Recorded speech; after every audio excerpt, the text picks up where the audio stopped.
राजस्थान विधानसभा चुनावों की तारीखों के ऐलान के बाद से सचिन पायलट एक ही बात कह रहे हैं कि इस बार वह रिकॉर्ड टूटेगा जो लगातार रिकॉर्ड चला आ रहा है। 5 साल बीजेपी 5 साल कांग्रेस का। इस बार कांग्रेस जी तोड़ मेहनत करेगी और वह रिकॉर्ड तोड़ कर दिखाएगी। इस बीच सचिन पायलट के बदले सुर को देखकर भी हर कोई दंग है। जैसा कि आप जानते हैं, पिछले अगर कुछ हफ्ते या महीनों के पहले की बात कर लें, सचिन पायलट अपनी सरकार के खिलाफ अनशन करने की बात कर रहे थे।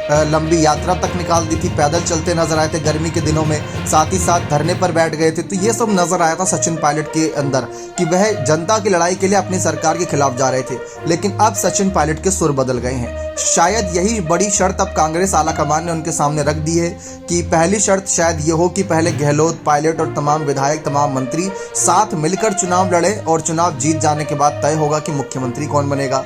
दूसरी बड़ी शर्त ये हो सकती है कि पायलट ने कांग्रेस के सामने रख दी हो कि ज़्यादा से ज़्यादा टिकट युवा नेताओं को और उन नेताओं को मिले जो पायलट के संपर्क में रहते हैं, ताकि पायलट के अगर विधायक चुनाव जीते तो सचिन पायलट किंग मेकर की भूमिका में आ सकें।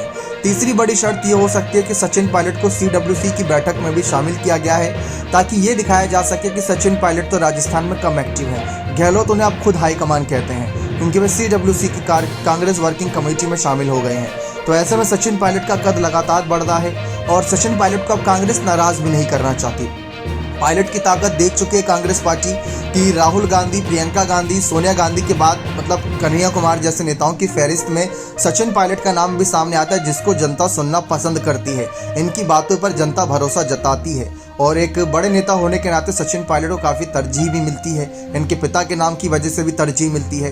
तो यही कुछ वजह है जो इस बार साफ कर रहे हैं कि सचिन पायलट को आय करने का मन कांग्रेस बना सकती है।